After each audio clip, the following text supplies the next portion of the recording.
Can you imagine going back to the beginning of 2020, looking at your own self in the face and going, hey, you know those horror movies you're looking forward to? Half of them ain't gonna happen this year.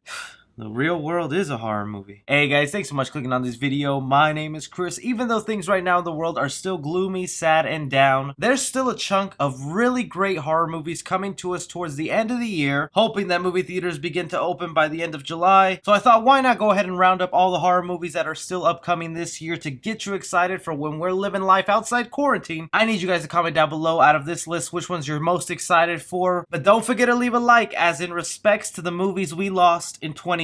Antebellum, Antlers, Malignant, and Spiral from the Book of Saw. All horror movies we were supposed to get in 2020. Gone, and most likely not seeing them until 2021. Alright, let's start off with the list with the first horror movie that has not changed its release date, hoping that theaters will be open by this time: The Forever Purge. This is the fifth and final Purge movie delivered to us by Blumhouse Studios, currently with a release date of July 10th, 2020. We were recently just let know of the title being The Forever Purge, hinting at the fact that we're gonna see a world where it is the Purge 24/7, basically the equivalent to what we're living now if people in that movie start hurting each other over toilet paper. It might happen. I think it's pretty ballsy of them to still keep this release date, but they seem determined that theaters would be open by July, and I'm missing the taste of that popcorn and the burps I get from their hot dogs, so please be open by then. The next movie, entitled Come Play, is actually a movie that's based off a horror short that you can watch online right now. The synopsis for this film reads: a lonely young boy who feels different from everyone else, desperate for a friend, he seeks solace and refuge in his ever-present cell phone and tablet. When a mysterious creature uses the boy's device against him to break into our world, his parents must fight to save their son from the monster beyond the screen. The horror short online was done really well, probably the reason also this got turned into a movie. My only hesitation with it is when you mix demons and technology together, it's never the right pairing. My mind just always gets boggled down with the logistics of how demons are able to control technology and how it just feels out of touch. Not to mention also this movie's PG-13, so I guess we can't expect all that much. Nonetheless, this might be a hidden gem and one I'd be happy to see as soon as we get out of here. The next movie you'll be able to watch might not actually be in theaters, but will be in the comfort of your own home: Train to Busan 2 Peninsula. This is a sequel to one of the most popular zombie apocalypse movies that we've had in recent years, Train to Busan. It is a foreign film, so if you're one of those individuals who can sit through a movie with subtitles, it's definitely worth a watch. For those of you who have seen it, you're probably extremely excited about this movie, with the plot reading: when his team unexpectedly stumbles upon survivors, their lives will depend on whether the best or worst of human nature prevails. The trailer for this movie is already online, and it continues to feel like a refreshing look into a zombie apocalyptic movie. And with things currently going on in our society with this outbreak, it's kind of fun seeing the extreme measures of those situations. On September 4th, we will finally be given A Quiet Place 2. Man, we were this close to seeing this movie on the big screen. 1 week before this movie came out is when theaters decided to close down. Heck, there was already people who got to see screenings of A Quiet Place 2, and all the early reviews were raving about how good this movie was, comparing the quality to the first movie. It's glad to know that this one didn't get kicked out of 2020, because I could not be more excited for A Quiet Place 2, and John Krasinski has already been vocal about A Quiet Place 3 happening, so you guys better go see the second movie if you want a third one to happen. On September 11th, we will be treated to the third film in the Conjuring series, titled The Conjuring: The Devil Made Me Do It. This will be completing the trilogy of the Conjuring movies, following Ed and Lorraine Warren as they do one more mission. This time, instead of focusing on a haunted house, we follow the real-life case where a person used the excuse of "the devil made me do it" the first time in US court. I'm really looking forward to this movie just because the first two Conjuring movies have been really solid. The only hesitating thing about this film is that it's not being directed by James Wan. Instead, it's being directed by the man who brought us La Llorona. Say what you will about that movie, maybe because I'm Hispanic, I had a little special place for it in my heart. When your mom threatens you with La Llorona all your life,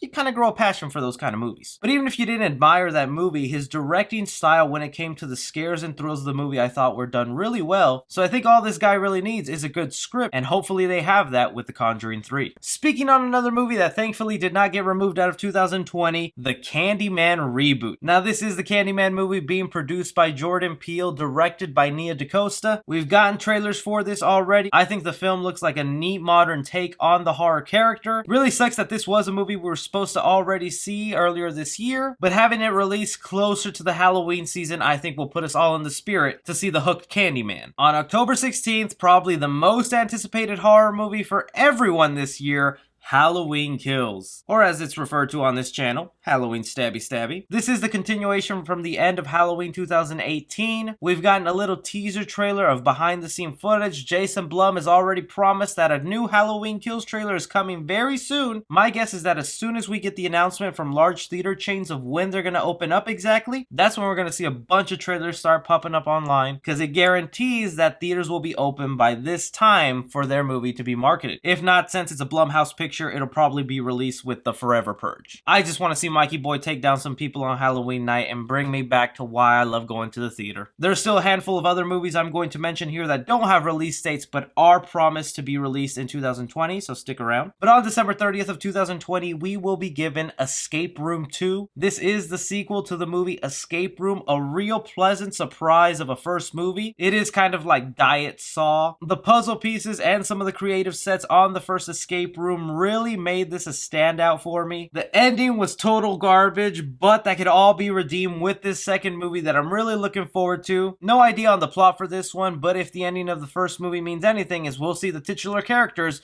go after the people who create these escape rooms. Now getting to a list of horror movies that are promised to us in fall of 2020, just not with exact release dates. First one I want to go ahead and mention is Army of the Dead. This is one that is going to be releasing on Netflix, directed by Zack Snyder. This is another zombie movie with a clever twist. The exact synopsis reads, following a zombie outbreak in Las Vegas, a group of mercenaries take the ultimate gamble, venturing into the quarantine zone to pull off the greatest heist ever attempted. Basically, it's a zombie movie and a heist movie all together. Also, the fact that it's directed by Zack Snyder, a man who's known for his visual style. An awesome cast featuring Dave Bautista, Chris D'Elia. It just really sucks that Netflix has not put out a trailer for this thing, and we have no idea when it's coming out. If you know anything about Netflix, is that they rarely ever give us the release dates for big blockbusters like this. Honestly, for all we know, this could be dropping Friday because they like to do surprise releases just like that. The next horror movie I'm also excited to see is Terrifier 2. I always love bringing this type of horror movie to people's attention just because the main character, Art the Clown, the villain in these horror movies, I think has real potential to be the next horror icon. You can watch the first Terrifier right now on Netflix, and it is a very low budget horror movie. But if that's not something you're interested in, you can check out the short clip of the anthology movie he was in, All Hallows Eve, and I think that'll really get you interested in the character and the potential in him. With the second movie, the budget is bigger, the acting will most definitely be better, and we will be touching upon the origins of this crazy clown. I'm really hoping for good things out of Terrifier 2. Speaking of sequels of underrated horror movies, we also have The Collector 3 coming out, entitled The Collected. This is another horror franchise I highly recommend. The first two movies I think were really well done, involving another horror villain I think deserves to be an icon. The third movie is promised fall of 2020. They've reportedly already shot and completed the film, and it will be the concluding chapter of the trilogy. Us Collector fans have been waiting for this movie for a long time. We're also going to be getting a reboot to one of my favorite cheesy horror movie franchises,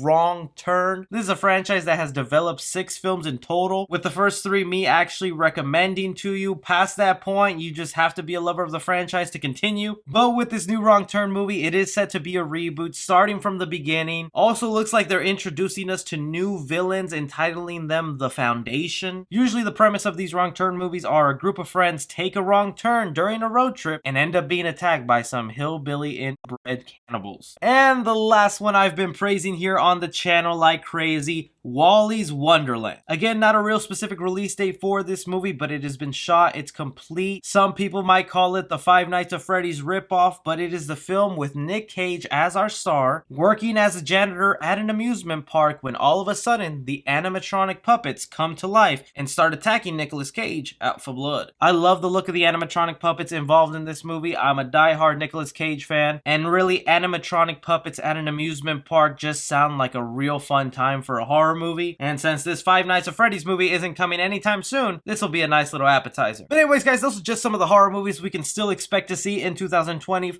Hopefully things don't get worse. Let me know down below which ones you're most excited to see, which ones look like complete garbage to you. And don't forget to leave a like or you're gonna jinx these movies not coming out this year. But also don't forget to subscribe. As always, my name is Chris. Take care.